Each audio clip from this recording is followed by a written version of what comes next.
Hello, good people, and welcome to the Amateur Hour. My name's Justin. My name's Tyler. And welcome back for another episode of the lovely Amateur Hour. I'm happy to be back as usual. Now it's going to be a bit different, okay? Because, let's just say things are getting busy during the weekends for everybody. So we have to figure out recording times. We're recording a little ahead of time than normal. So it's just going to be a me and Austie episode today. So it's not going to be all three of us, but it's going to be a lovely, fantastical episode. But before we start, I want to thank our sponsors, Kelly's Kernels, and the lovely, or actually the more gruesome, the Grim Reaper on twitch.tv. So for you guys, please check out all of our sponsors in the link down below. So yeah, just be sure, check them out. Adam Stone as well. I heard he's going on tour pretty soon, so that's going to be absolutely fantastic. Again, links down in the description for everyone that we work with and affiliate with. It's all going to be down below. So for you guys, please check that out for some fantastic other artists and people that we work with. So, what to talk about today? Well, we got a lot of fun things and new things in the Nintendo world that we're going to discuss a little bit later, so stay tuned, okay?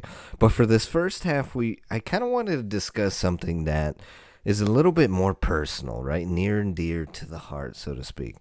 And that is the idea. So when you get in a relationship and you fall in love with somebody, you just, right, you can't do nothing but adore that individual, right? You start talking about how much you love them, how cute they are, how pretty, how gorgeous. Oh my goodness, right? So like you end up just going through this moment of like where you're always appreciating your partner, so to speak. But something that I've noticed a lot of times is that, specifically speaking, in my personal experience, is that a lot of times when you get into these relationships, a lot of the affirmation seems to go from like the male to the female. So a lot of times it's like the guy will be hyping up his girlfriend, right, so to speak. Calling her beautiful, saying that, how smart she is. And I've always noticed that it's a lot more times, again, in my personal experience, that it is males giving those like positive words of affirmation, so to speak, to females. Yet I never really have like normally had that in a relationship. Excluding this current relationship that I am in, which is absolutely fantastic. Don't kill me. No, I'm just kidding. It's absolutely fantastic. She adores the heck out of me and definitely offers up a lot of words of affirmation. But I was sitting and pondering, and I'm like, this is the first time I've ever experienced this to this level. Like I've had, I don't know, I would say the amount of compliments in each relationship that I've had throughout my time, like I've literally only been complimented in terms of the way I look throughout those particular relationships, like 5 times, like per person, like, right? Like, so I've had 2 major relationships other than this one in my life, and I've literally only been complimented or something like that 10 times, so to speak, right? Like 5 per person. So, and I kid you not, like this is not something that I'm playing up or sort of going on. And it's not to say that I think that I deserve it, right? But it's more or less that I've noticed that I will offer up, right, all this sort of words of affirmation and talking to this person and saying, oh my goodness, you're so beautiful, you're so gorgeous, you're smart, you're this and that. And then when it comes to me, I don't hear nothing back, right? Like no responses back in terms of, not after I do that, but like just from them just wanting to say that, oh, you're handsome or you're this. And I just find it odd in a way, because I've just noticed that it's just something very common that males are offering out these words of affirmation and receiving nothing in return in terms of those words back, right? And I don't know. I sort of leaving it up to the floor, right? Like leaving it up for everyone else's perception too, to essentially look at their sort of relationships and see if that's common, if other males feel that way as well.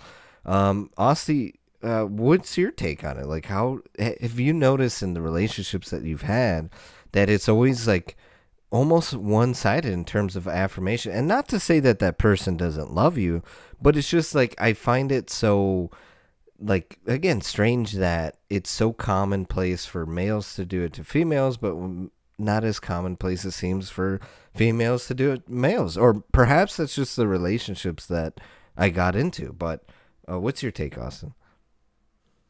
I think that men and women, generally speaking, nobody shoot me in the comments, but generally speaking, I think that we show and receive love very differently. I think that's definitely part of it.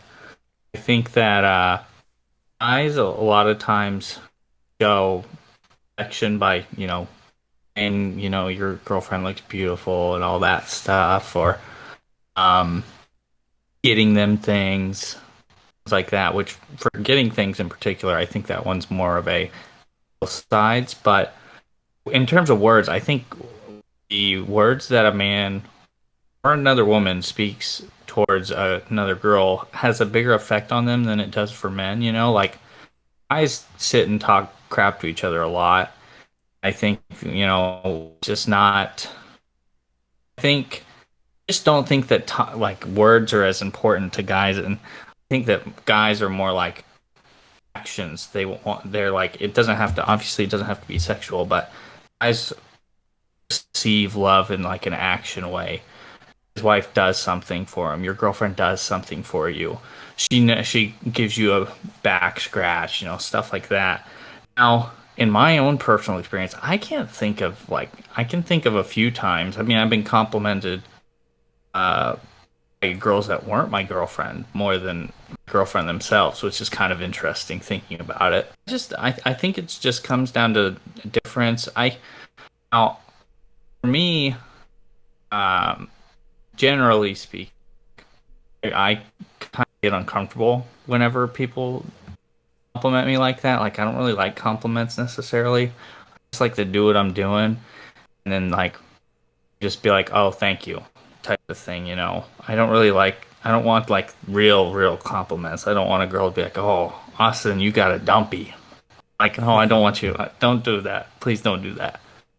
But like I don't know. I think it's kind of one of those things like my own personal life. No, it's never really happened. I know plenty of people though that's like their thing. And in fact, speaking on it while you were talking about it, I was thinking about how there's this TikTok NBA player, um, and his wife has a TikTok. She was going through the story of like how they met and their like journey. And basically the journey is guy is like, really good basketball player, but super insecure. And so it like you're talking about how you never get the compliments, but like in their relationship it was the exact opposite. Like they weren't dating, but he was pursuing her and she was just kind of like, "No, I'm not interested in some jerk," and then she realizes who he is. But it's like whole entire like step towards them finally being together is her just constantly telling him, "You're good enough, you can do this," like giving him words of encouragement, words of affirmation. Oh, I think it depends, but I think overall I think you are right. I think that mainly guys are the ones that give out the compliments and girls more just do more actions for men.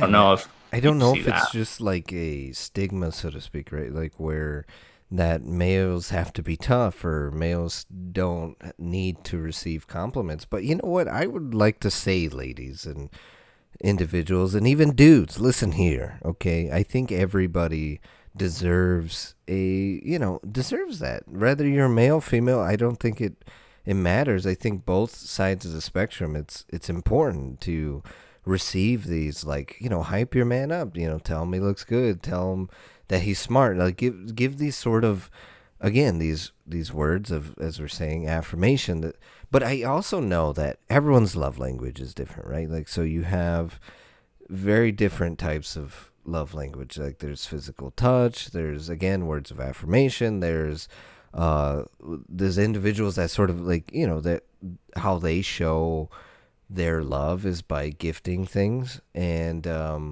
so I understand that everyone's love language is going to be 100% different. There's not going to be there's not going to be like a million people that have the, well, in the world spectrum speak, yes there will be, but anyway, my point is that there's not going to be a lot of people that always have the similar, like, love language. Like, for example, like mine is more, I'm more of like physical touch, so like hugs and cuddles and stuff like that, is my sort of love language. Or like hugging, hand holding, uh playing with someone's hair, like that is how I sort of show my love. And then I think next would probably be words of affirmation is important for me, like just connecting in terms of in showing that you love that person by literally telling them that, right? Like, and I think that's important. So everyone's is going to be different, but it's just like in terms of the words of affirmation, I just know that,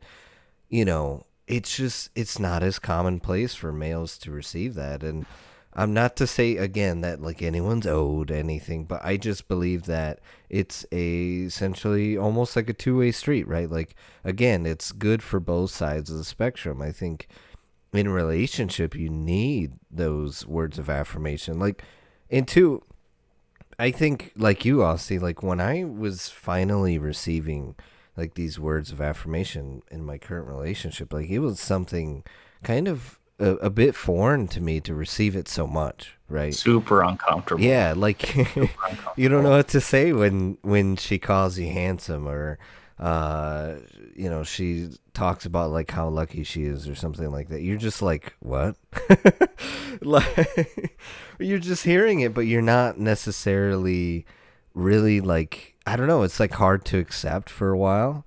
Not because you don't want to, but you just don't know how essentially to accept that from somebody that's like, I don't know, like you're not your parents or something, like, not your mom, like telling you, oh, you look quite handsome or something like that. Or like your grandparent or somebody. When it's a loved one and it's somebody that you're in a relationship, it just feels different. So, Mm. but I love it, right? Like, I think it's absolutely fantastic. For me, it's a huge confidence booster. And not to say that I lacked confidence in myself, but it just adds to my confidence, and it makes me feel good. It makes me feel nice. And again, I started dissecting past relationships, and I realized, I was like, you know what? I do not. Why is it not a common thing? And then I started thinking about some of my friends' past relationships, like Tyler or Junior, or anybody else that I knew. And I started thinking like stuff that we would talk about, because guys talk about relationships and stuff, and you very much are open with that. So it's like when you end up, for example, talking, like, in you're hearing, it doesn't come up that like, hey, yeah, my girl, oh my gosh, she, like, as they call it nowadays, gasses me up, and compliments me and all that stuff. So, and so in looking in that, I was just like, you know what? I think it's important to talk about. I think it's important to discuss that males deserve affirmation. And if you're a guy out there and you don't think you do, I mean, I would say that, yeah, of course you do. You just like, you give your girlfriend those words of affirmation, you too deserve that, because I think it's important to have that sort of love and not look at it as a stigma, so to speak, where, oh, we're males, we're supposed to be tough, and, we don't want those sorts of things. Yet, like, meanwhile, behind the scenes, you're like doing like baby talk and all that jazz.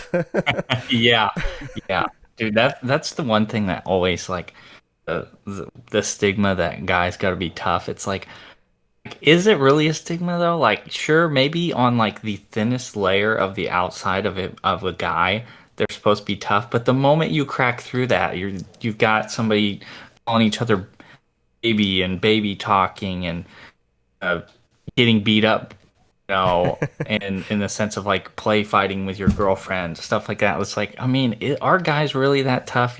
Like I think it's kind of, especially over the last few years, the last 15, 20 years, I think that perception is definitely changing. One of the things I was going to ask you, you were talking about it a little bit, but have you ever taken one of those tests that tells you your love languages? No, I have not.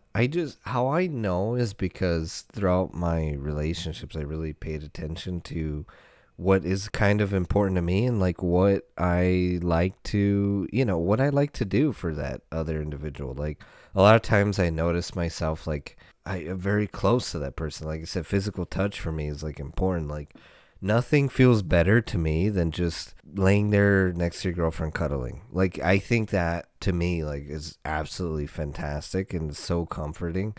Like I can't tell you how how wonderful that is for me.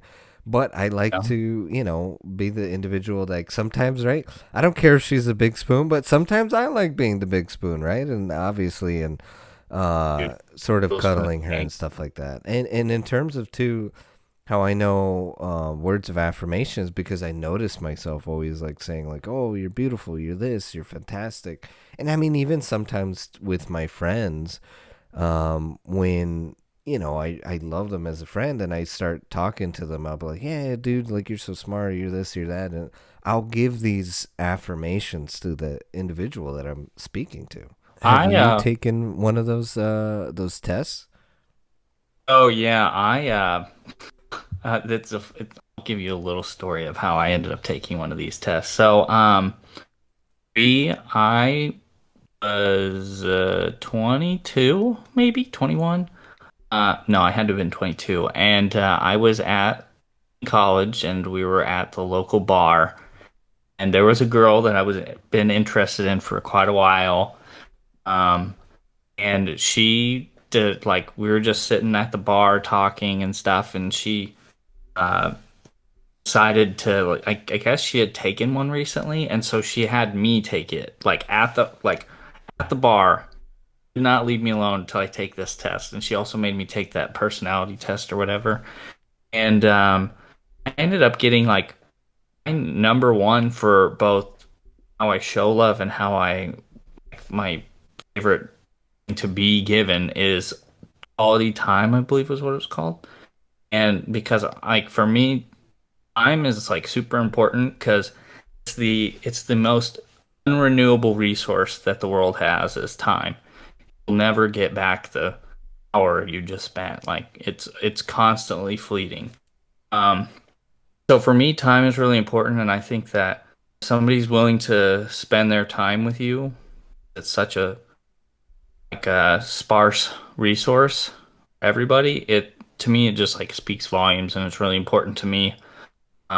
And then I also feel like if somebody's giving me their time, like my immediate response is to give them more of my time, and that's usually how a lot of my um, relationships kind of started. Is we just like I mean I guess in a lot of ways most people start this way, but like me, then we start spending more time together, then more time together, then more time together, and it just keeps going and going and going.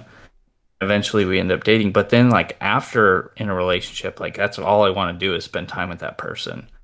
Um, Now, does that mean that you have to be like focused, or I have to be focused on that one person at all times? No, it means like I could be sitting in my room playing COD with you.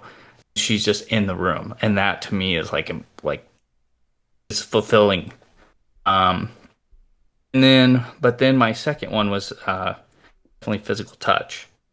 Um, because I mean, what guy doesn't like physical touch? I like to hug and kiss and hold hands and all that stuff and cuddle, like you said. But I'm definitely a little spoon gang for sure. Um, Yeah. but now when it comes to like falling asleep, she cannot fall asleep on my arm. My arm falls asleep too fast, and I can't sleep. So can't do that one. But yeah, Doesn't I that happen to every guy though? yeah, I but feel like my arms I fall guess asleep I'm just a sometimes too. wuss. So go I'm ahead. just a wuss. I don't want to deal with it. I'm like, nah, because I literally will not go to sleep. So I usually what I you do is let them fall asleep, and then I just slowly pull my hand out and hope to God they didn't wake up. But um, yeah, and I mean, I think giving is also kind of important for me too. I think that was like my number three, but like definitely quality time and physical touch were number one. And um, well, after I took the test, I realized how like in past relationships how like it made total sense because a lot of relationships that I had, like girls I dated that I didn't spend a lot of time with, I didn't feel very fulfilled in the relationships, and it didn't last very long. Um, so I mean, I don't know. I think, like I said before, I think it's really like we were talking about it before. That a lot of guys don't get words of affirmation, but I think the really most important thing is just make sure you know what each other's love language is. That means you take a test, you find out, or you just kind of fill it out, and if you're in a relationship, you'll figure it out. Oh yeah, Because I agree with you in that terms that it's very important to be to have that to know your love language, right? It's almost like learning or knowing your learning style. You have to know Mhm. how you learn, right? Because more people are more visual, right? Because if not, you're doing yourself a disservice. In knowing your love language and knowing what's important to you is important because then you can convey that to your significant other. When I Mhm. was first starting my relationship with Emily, which is my current girlfriend, and we first were talking, one of the first things we were discussing was like our love language, like what it is and what it was. Believe it or not, it's literally the exact same. So, but which is absolutely fantastic for the both of us. But it's important to talk about because if you don't, how is that person going to make you feel special or know to make you feel special? So I think I do in light of, the topic that I was discussing in terms of like, oh, well, males don't receive a lot of words of affirmation. Well, maybe it's because they don't know their love language. And I think either you have to look at yourself and male and female and like decide like I don't know, dissect your relationships and see Mhm. what is most important to you, or you can take probably one of those tests and find out your love language in terms of that way. Like because if not, it's almost nearly impossible to make the person feel truly accepted and loved if you don't know what it is that makes them feel loved essentially. So and I agree with you too, Aussie, in terms of time. That was another big thing for me and my current girlfriend is that, we were talking about like time and how it's important. Like for me personally too, like when I'm in a relationship, if I'm gonna spend time with them, I'm not gonna just do a little 3 hour date and walk away. Like no, I want a full day. Like I want morning till night, just hanging out. We could even be doing nothing, like especially for me and my girlfriend's that like we end up just cuddling the whole time sometimes just because what, we just feel like having a lazy day, but then we could also do things and stuff like that. But for me what is important is that I'm just spending that full day with that somebody because like you're saying, yeah, time is very short. To be honest, that is the one of the things we don't know if we have, right? Like you don't know if you're gonna have it tomorrow, if you're gonna wake up tomorrow, or something's gonna happen. You don't know. I've been around enough death in my life to say that hey, you never know, and it's good to take advantage and be grateful for all that time that you have with somebody. I mean, but it's definitely very interesting to figure out your love language, Asti. Yeah, yeah, it was an interesting setting to figure it out in. I've got all these people yelling and all these this. loud music going on. Meanwhile, I'm sitting here on my phone just trying to figure out what my love language Some is. No dude big bumps deal. into you. He's like, It "Hey, was, what are you doing?" You're just and like, "I'm taking a love test." yeah, like the I'm sure there was a few friends that came over and they're like, "What are you doing? You're sitting next to this girl and you're taking it." And I'm like, well, deep down, I'm thinking I'm being a simp and taking the test because she told me to, bro. Like, why else would I be doing this? But I mean, it So, was, it's some people's interesting. love language is a simp, huh? Apparently, oh, dude, some guys' love language is definitely the simp. So, no hate on I feel them. like I know a couple of guys like that. I know a few. I may or may not include myself. I don't really know. Um, But yeah, I mean, I don't know. I think we were talking. You talked a little bit, and you touched on a little bit, like being a man and what it means to be a man in society. I think that's something that people, guys specifically, but other people as well, uh, misconstrue as like be a quote unquote man. You're supposed to be strong, and you're supposed to know what you want in life, know how to get it. Is basically what it kind of boils down to.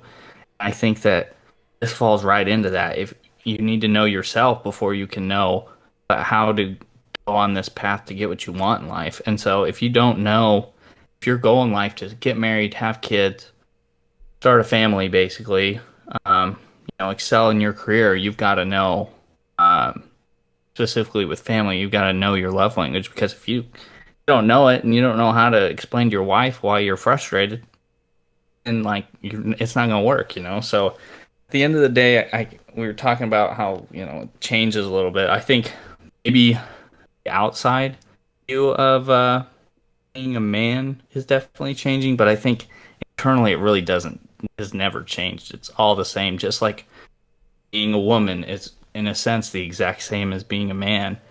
Um, Being a woman, you're supposed to be strong, just like being a man is. So I mean, I don't know. I think that maybe the problem isn't that girls don't tell guys enough that they look good. Is that guys haven't told girls enough that that's something that they want to hear. I 100% agree with that. And yeah, I'm happy that the perception of what it is to be a man is changing. It's ever so changing, and I'm happy with that because I think it's good to be progressive in a way. I mean, there's definitely certain values that I still hold true that might be very classic views. I think ultimately, especially for me, like what being man is being in tune to your emotion, right? And having that ability to know when to be vulnerable. And Hmm. rather than trying to be so tough and trying to be a person that sort of, is that guy that is just the rock of a relationship or just, and including any type of relationship that they're with, right? Friends, family, whoever. They have to know that you have to be able to be in tune with your emotion and be able to feel as well and allow yourself to feel or allow somebody else to hear you out. Being a man is just knowing when to do that, when to be vulnerable, when to be tough, when to be there. That's what I think are part of the true qualities of what it is to be a man. But Hmm. again, it's nowadays I'm happy how progressive things are becoming, and I say still keep pushing that. And but like Austin was saying, is know yourself, right? Like take that time to look at yourself, and be honest in relationships. I think a lot of failure in relationships is that we're not honest enough, and something that I never really personally did, but what I've noticed most people do is like they sort of dance around the important topics, right? Important things to them. They end up, so to speak, like, for example, if family is important to you or, this type of love language is important to you. They don't talk about that, right? Like they're always like, "Oh, what's your favorite color?" Like, what's your favorite food? Like very like how would you trivia questions. Mm-hmm. And I think that it's important to do that, right? Like in the very beginnings, but don't sort of linger on that too long, because then in terms of the relationship, you're not going to know if you're compatible if you're not asking the important questions. You're just asking all these, fluff piece questions, when in actuality, like hey, you have to push yourself to know the real things, right? Like what makes that person real, as opposed to all these, again, trivia questions. So that's a bit of our advice and our take on certain things, and I mean, I hope that helps. And to be honest, this topic is very interesting, and there's definitely a lot to talk about it. But it's actually around break time, so who knows? We'll probably revisit this topic, and as well as a lot of the topics that we've discussed, just because there's for some of these topics, there's just so much to talk about and break down, and especially with a short amount of time, it's hard to sort of do that. But with that said, we're going to throw it over to a quick break, but stay tuned, because we're going to be talking about Nintendo and a lot of the new stuff that's happening in the fairly current news about Nintendo. So please stay tuned and enjoy this word from our sponsors. Enjoy high-octane gaming with the Grim Reaper live on Twitch. Watch the Reaper as he plays through a plethora of game titles, such as Call of Duty Warzone, Call of Duty Zombies, Valorant, Minecraft, and more.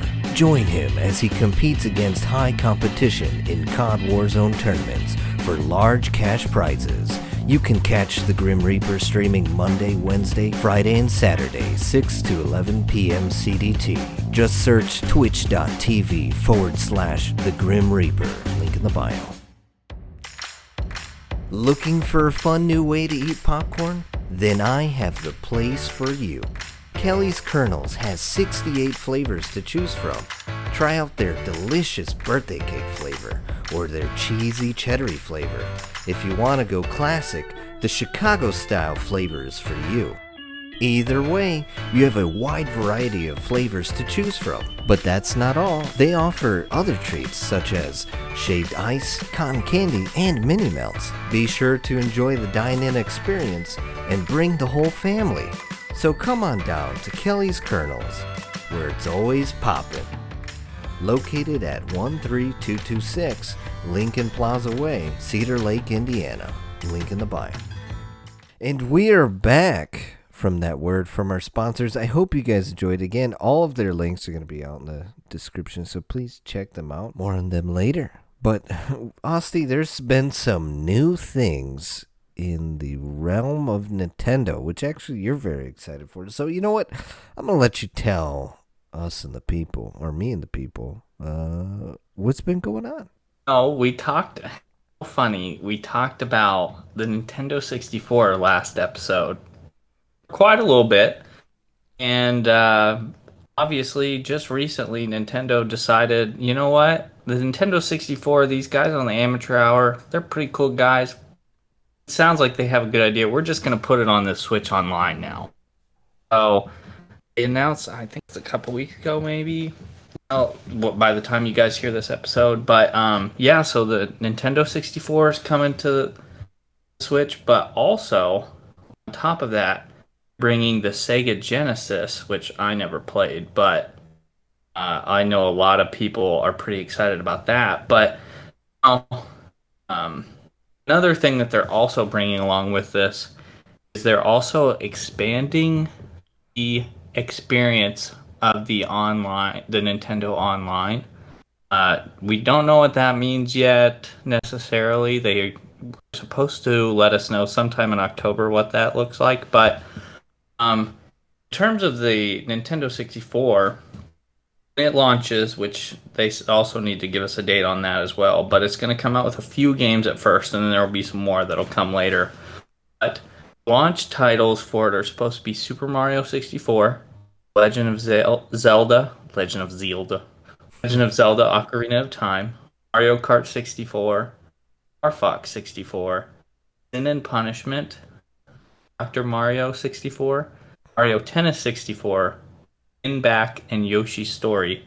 64s in there. And then upcoming that'll release later are one of my favorites, Banjo Kazooie, Pokemon Snap, Zelda Majora's Mask, 364, The Crystal Shards, Mario or Paper Mario, Mario Golf, and F Zero X.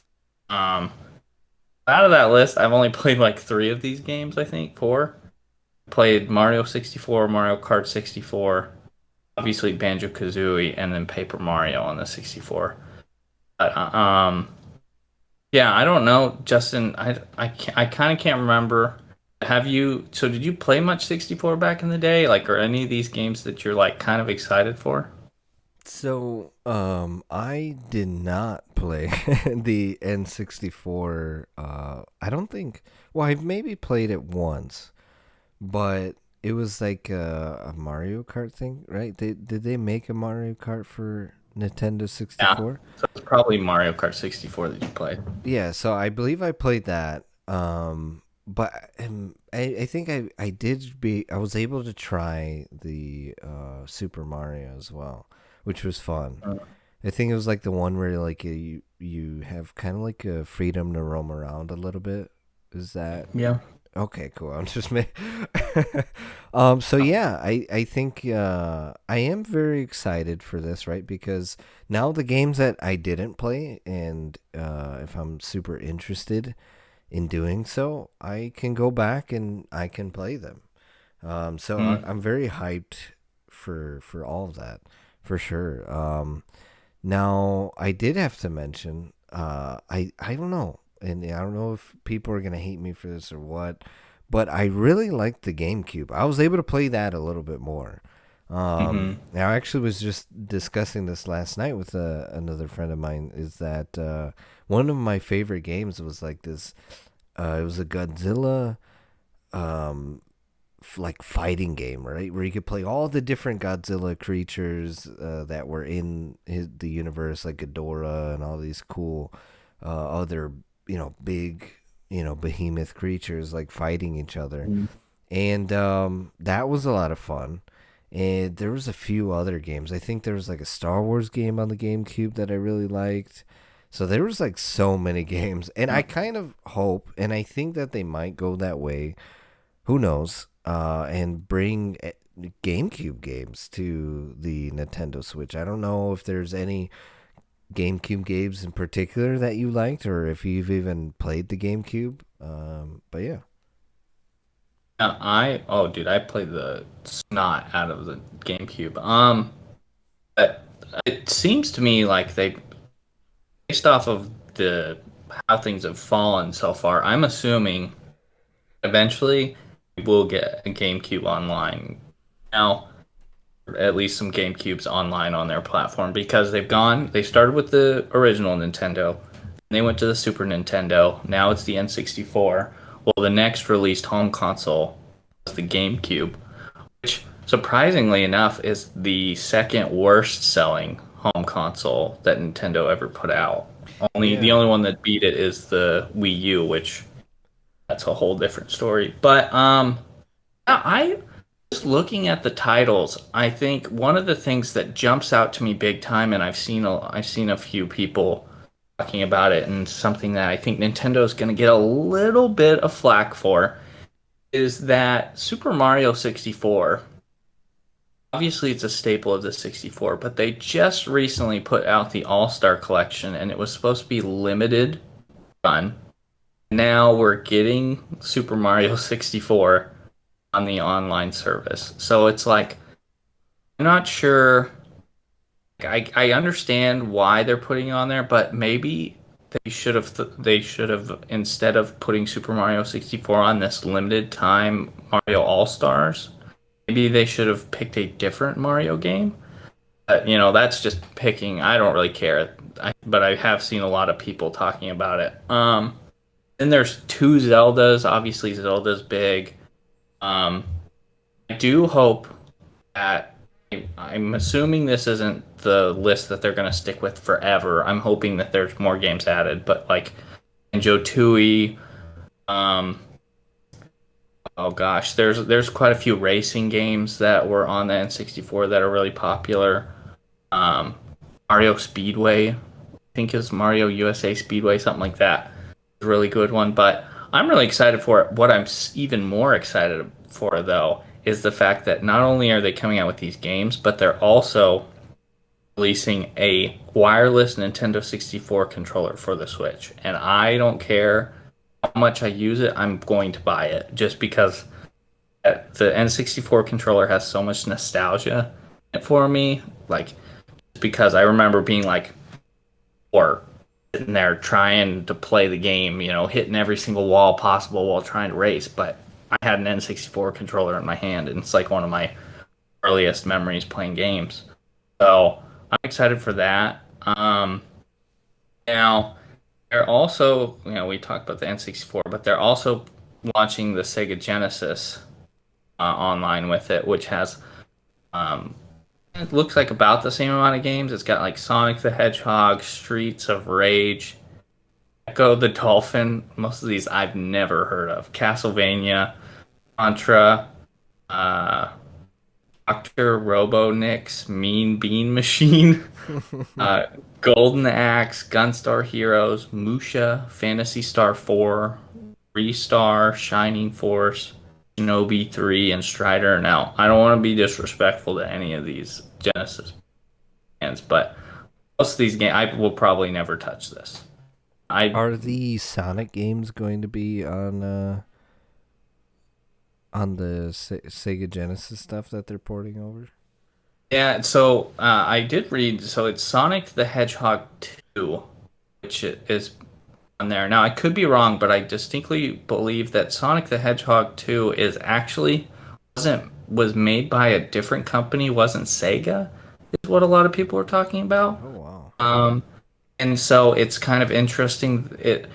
For them, it opens the door because, like, if you look at a lot of the titles that are on the N64 lineup, almost all of them are made by Nintendo publishers, except for Banjo Kazooie. I believe maybe there's one more that I'm missing, but it's a lot of people have talked about like this kind of opens up the opportunity for Nintendo to like games that they didn't publish themselves on the online service because most of it has just been Nintendo games. So, and if they can get Rare games, which Rare was huge on the Nintendo 64, they made the Donkey Kong games, Donkey Kong Country on the N64, obviously Banjo games. Uh, they made they made some racing games, I believe. Like they had their hands in a lot of stuff. So if they can get those on there, it'd be really cool. And then on top of that, the lineup in general will be diverse because right now it's basically just a bunch of Mario, um, and a few other things sprinkled in. So I don't know. I'm really excited. I think it's going to be awesome. Obviously, they're also releasing a Genesis controller too, which that's something you're interested in. Cool. One thing I did learn while researching this a little bit is that in America, we're getting the three-button Genesis controller. In Japan and some other countries, they're getting a six-button layout, which I guess the six-button is the better one. I don't know too much about it, but a lot of people are complaining about that because they don't understand why there has to be two separate controllers for different regions. But yeah, I'm really excited to hold the N64 controller in my hand and see how much it feels like the real thing, from whenever I was a kid. Yeah, Because there no, was a lot of design flaws. that's gonna be really cool because I remember the times. That was another game I did play on the N64 with the Banjo Kazooie games. Mm. And a lot of times, believe it or not, when I would play them, I don't know if you remember McDonald's back in the day when they used to have the N64s, or sometimes they would even have like, as time progressed, they would have like a GameCube in their in their Hmm. McDonald's. Do you remember that? Yes, I remember that. They used to have they had like that, and then they would also give out like Nintendo themed toys in the Happy Meals too for a little bit. Yeah, so like a lot of times I had limited time to like again, I had a PlayStation 1. If anyone was listening to the previous episode before this, I've had a PlayStation 1 my whole life. And one of the things was that I like to do is like when I would go to McDonald's is I would play this N64 Banjo Kazooie, and that was like so much fun. And the thing is, though, you never know how much progression was done in the game, like because maybe you're close to beating it, but they don't really do any saves or whatever. So you'd have to go back and play further into it, or maybe a kid was playing it before you, and you get to miss out on this. I kind of wish that. I mean, this has been a quick side note. I kind of wish that McDonald's would do this again. I loved going to, a McDonald's and being able to play a video game. Like, what? Like, now that I think about it, I was super sad that they took that out. And I thought that was like so cool because it was like a mini arcade, right? You're getting a Happy Meal and you're playing a game. Yeah. But yeah, you never knew the progression that you're gonna have if another kid was playing before you and stuff like that. So that is a game I'm definitely very excited for. And I haven't played a Banjo Kazooie game in maybe like 15 years or so. So Yeah. it's been a long time since I've played one, but yeah, I think I'm very excited for that. I really love personally, I love Sonic as well. So being able to play a classic Sonic game might be really cool. It's a prospect that I really want to look into. But yes, I definitely am excited to just dive further into it. Mm.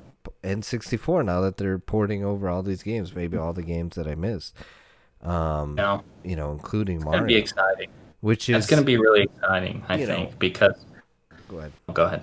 No, no, go ahead.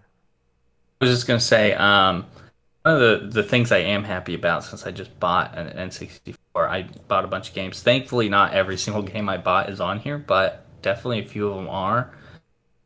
I was gonna add though was that I didn't mention it in the beginning, but this whole expansion that they're doing to the online service is going to cost more money.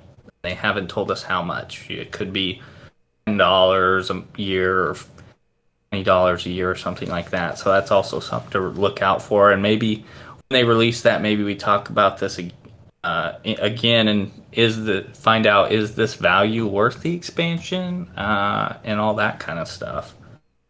Yeah, that's going to be an interesting thing to cover when they roll it out. Another interesting to cover is that Nintendo had another big announcement. They announced that they're doing a Mario movie, and the lineup is it had people it had people outraged. They were going crazy, ballistic. A lot of people were upset. A lot of people, like for example, do you have the lineup pulled up, Austin? I sure do. All right, list some of these characters off, and I might interject here and there. Okay, so first one, the most important character is Mario is going to be played by Chris Pratt, which is the probably the one that everybody's talking about the most. It's the most controversial. So I think before we even touch on anybody else, I think we should probably talk about this. For me, in my opinion, I think that this is going to be awesome. I kind of like Chris Pratt. He did a pretty good job in the Marvel movies. He probably will continue to do good. I also think that based off of the rest of the lineup, it seems that this is going to be a very comedic movie. Chris Pratt's going to fill in perfectly as Mario, in my opinion. But a lot of other people have different opinions. What do you think, Justin? So, in hearing this, a lot of people were outraged because some people were calling for an Italian to play Mario, other people, which is again, it's Mario is meant to be a stereotype too. So it's like, would you really want an Italian playing that? But anyway, um, and some people were just playing out upset because they're not using the original voice actor who has been voicing Mario since Mario was created. Now, personally, I think Chris Pratt's gonna do fine. He's done some voiceover work before, so he's done some voiceover before. He's played the Lego Movie. He's played in a Disney movie called Onward. So he has experience doing voiceover. So I don't think that's an issue, and I feel like he can do a pretty funny Mario voice. I'm assuming. Um, so I don't I but I will say this: in terms of all the outrage, I think he's gonna do good. But I do kind of agree with everybody in terms of, I want to see the original voice actor be able to play, Mario in a movie. Granted, I'll touch on the second part of this, but so I want to see the original voice actor playing Mario, and the reason is because a lot of times now that you're having these sort of video game characters that have very prolific and just beloved voiceover artists and actors that have been playing these characters for years, and people get used to that. So then making a movie, I think personally it just makes sense being able to have the original voice actor voice act for this, because it's not like it's live action. Live action I could understand, right? Like, I personally am getting into voiceover, so being able to voice act, for me, I voice act because personally I'm not probably a good physical actor. I just won't be good in actual acting. I can't memorize things, so the script's right in front of me. So there's all these different aspects. So no, I would probably not be good for like a live action adaptation if I was voice acting a character someday. But I think it's worth just, I don't know, giving these voice actors the respect and being able to pull them on bigger projects, especially when it's an animated project. I think it should be. I think it should happen. Granted, and with that said, business wise, a lot of times these films, when they're coming out, they need butts and seats, right? They need to be able to make money. That's what they're essentially making the film for, and why they get approval from studios is because they're like, okay, well, how can we guarantee a basis of consumers to come watch this show, right, or this movie? And Chris Pratt has a large following, so I think I know that's probably one of the factors that they chose Chris Pratt. So I don't know. I can't really fault the film business, but at the same token, I think we do need to normalize voice actors reprising their roles in films. But go ahead. Yeah, the only thing I could be living under a rock, but I don't know if I've ever heard like Mario like speak like a whole sentence in any of his games or anything. I could be wrong, but to me, all of the voice acting I know of him is like small little tidbits, his woohoo stuff like that. Am I wrong, or is that kind of basically the gist of this voice actor who's done Mario all these years? Is that all he's done, or has he done like actual voice As acting? far as I'm aware, but I think he might have done a little bit of voice. But in terms of the video games, yes, like there hasn't really been large bits of dialogue. So I mean, I can agree that like, well, we haven't heard him really give No. crazy dialogue to it. But I don't know. I really do think that Chris Pratt's gonna do a good job. I will say that Mm. I don't think he's gonna do horrible at all. In terms of like video games and stuff like that, I think that voice actors should be able to get at least first dibs. Like, right? Maybe if Mhm. they deny the movie and they're like, well, I don't want to do that, then don't do that. But definitely give first dibs to the original voice actors. Yeah, and I agree. And I don't know. The only reason I asked that question is because I have no idea. This guy who's voiced Mario all these years, like, I mean, it's much easier to make an iconic sound and do a full sentence, as the character, And I don't know this guy who's been doing the woohoo and making all the Mario noises for all these years, may just not have what it takes to do what you need in between. The making full sentences. I mean, it's already going to be interesting in general seeing Mario talk, which I think in a lot of ways it's going to help because most of these characters that are in this movie, we've never heard them really speak at all.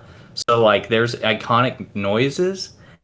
Maybe there's a way that we'll have to see once the movie comes out, but maybe there's a way to get those iconic sounds in, like Toad sounds, Mario sounds, Luigi sounds, uh, Bowser and Donkey Kong, all of these like iconic characters, all these iconic sounds that they make, all these iconic sound bites that they have. Maybe they're going to use them in some way, and we just don't know yet because we're just now getting a lineup. Because obviously, characters that they've released now, there's only 9 of them. I would imagine there's going to be more characters in the movie than just 9.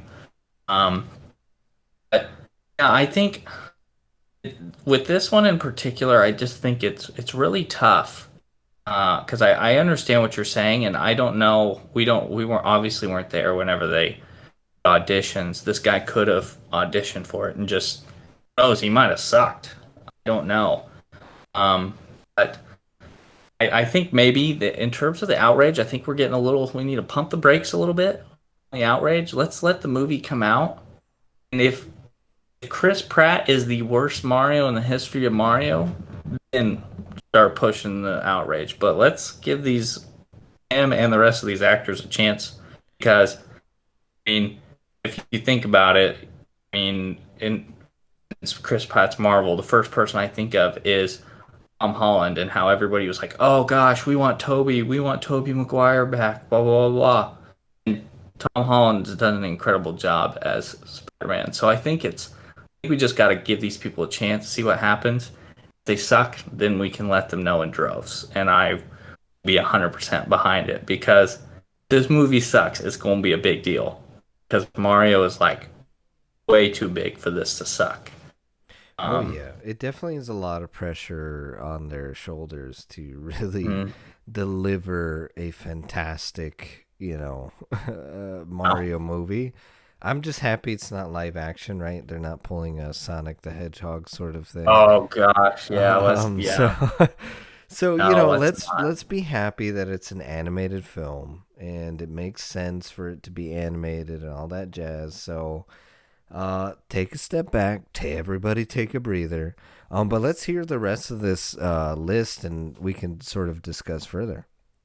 All right, so Luigi is going to be played by Charlie Day, I which think is that's I gonna think be is going to be fantastic. exciting. Yeah. Um, Now, this actress, I don't think I've ever heard of. I could be just under a rock, but Anya Taylor-Joy is going to play Princess Peach, which I think that's going to be another one that's going to be really important for her to hit on the Princess Peach character because that's a pretty big character. Um, Jack Black is going to be Bowser, which I think is the most amazing casting out of all of these people. Oh I yeah. think Jack Black as Bowser is going to be awesome. Yeah, my favorite are Bowser and Luigi, the voice actors that are gonna, or the people who are gonna play them. I think I'm really Mm, excited to see the prospect. yeah. Um, then Donkey Kong will be voiced by Seth Rogen, which I think is also going to be really good. And then this one threw me for a loop because I never would have ever thought of him as a voice actor. But I mean, I guess he's done some stuff like it. But Keegan Michael Key is going to be Toad. Now, if people don't know, he's SNL Key and Peele. But I think that is going to be really, really good because the Toad character is always already kind of like I would say kind of on the goofy side. Like out of all of these characters, I think he's one of the more goofy. Him and Luigi are like the goofs of the cast, I think for sure. But um, I'm kind of excited for this one because I think he's going to do an incredible job as Toad. Um, and then for they have Cranky Kong, and that's going to be played by Fred Armisen. And then we have Kamek, who is going to be played by Kevin Michael Richardson. And then the final one that we know of right now is Spike, who will be played by Sebastian Maniscalco.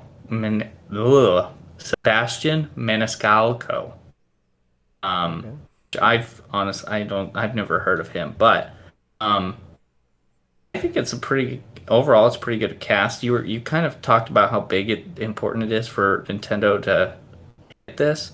I think just by this cast right here, I think it shows how important Nintendo thinks it is to hit this because you've got some pretty big names here. Chris Pratt, uh, Charlie Day is a big actor, Jack Black, Seth Rogen. You have arguably one of the greatest people from SNL ever, Key from Key and Peele. Um, so like, I mean, then the rest of these people aren't slouches. I've never really heard about this Anya girl, or Sebastian, but I'm I think the cast looks pretty darn good. I think the biggest thing that could possibly kill this film is the script writing, right? Like some Hmm. people they'll like judge films and stuff like that and be like, "Oh, well this actor was horrible or this whatever." And there's a lot of like aspects that it's not that you got to think of like a lot of different you know sides of the story essentially, right? Because there is the actor, yes, right? Like they're the one who kind of brings the part alive. But you do have for example, you'll have the script writers, right? Like, okay, so how well is the dialogue written? But then you also have the directors. So, like, there's a lot of aspects that go into play whether a movie is going to be good or not. Because sometimes you could have a great actor, horrible script, or you could have a great actor and just a horrible director, or a great script and a horrible director. Like, there's a lot of factors that you got to think about. But I think the biggest thing that could possibly sink this film is the the idea that the bad script. Because I feel like Right. these actors have the ability to really play their voices and make them feel alive, because voice acting definitely is a technique in itself, because you have to you're really more focused on, okay, well, I have to bring this person alive, but just using my voice, like, right, like I have to give it character via my voice as opposed to your body or something like that, right? Like there's no slapstick humor that people are gonna see or that you're gonna be able to see, so you have to bring it alive with your voice and sort of bring what you got. Yeah. But Yeah, I agree. yeah, at the end of the day, though, I do believe that it has prospects of being a good film in terms of the casting. My only thing is like, hey, someday in the future for video games and stuff like that, if you're doing, I think, animated, I would like the pushing of, hey, like we're gonna bring these individuals on the project. Um, but I will say that it's going to be a good movie. I don't know. I think it's going to be good. That's my opinion. Yeah. I think it'll be good. I think, like you said, I think that these actors, if this movie fails, will not be the problem. Even we were talking about Chris Pratt before. Even even if he doesn't play the greatest Mario ever, I still think that he's going to play a very good Mario, regardless. I mean, people are, like we said before, clamoring for this original voice actor, but I don't think Chris Pratt, even at his worst, is going to do a bad Mario. And I don't think any of these people are going to do a bad job with the characters that they have. I think it's really going to boil down to the script and Also, I mean, one of the things we didn't really talk about is also the animation and what it looks like and how well the Mario animation translates into a animated movie, um, which I mean could be a make or break as well. I don't know what kind of style they're going to go for, if they're going to try to stick as closely to the games as possible. Which in that case, I think that they will really well. I also, if they kind of mess with the animation a little bit, I also don't think that's a bad idea either. It just all depends on they gotta throw the right Hail Mary on it and hope that it sticks for people. Now, I also think like definitely this entire situation cannot be any worse than the last time Nintendo did a Mario movie slash series, because I don't Oh know yeah, if that you heard movie was about. horrible. The Yeah, the live last action. time they did that, and it was also like, I think if I remember, it was kind of filled with like some slightly racist stuff. Like it was just a Yeah, really bad it was a mess. situation. But you know what's not a mess? This podcast. So if I were you guys, please leave a like and subscribe if you're over on YouTube. If you're on any of our other 5 platforms, yes, I said it, 5 different platforms. We have Spotify, SoundCloud, YouTube, Apple Podcasts, and Google Podcasts. So I hope you guys are excited in the variations that we have for you guys in terms of where you can listen to the podcast anywhere and everywhere. So if I were you guys, please go on the link in the description. If you're listening on any of those other platforms, please give us a follow. We love to hear from you. If you're able to comment, I know SoundCloud allows comments, but if you're commenting and you're watching on YouTube, please leave a comment down below stating what do you think of the new Mario movie? What's your favorite N64 game or Sega game? And do you believe women need to give men more words of affirmation? What is your love language? All those sort of questions I'd like to hear in the description down below. Let's start talking about it. I think it's going to be very interesting to discuss. Before we go, I'd like to give a big old thank you to our sponsors yet again. Again, check out check out Kelly's Kernels. They have lovely 64 different flavors for you guys. So please, if you're in the Indiana area, go visit them. Link in the description on Facebook. It has their address and everything, so you guys can check them out. And be sure to watch all of your fantastic and wonderful gaming. Get it from the Grim Reaper as he streams throughout the week. So if I were you guys, please check him out. Again, link in the description. He's over on twitch.tv. So with that said, as always, we love you. Bye.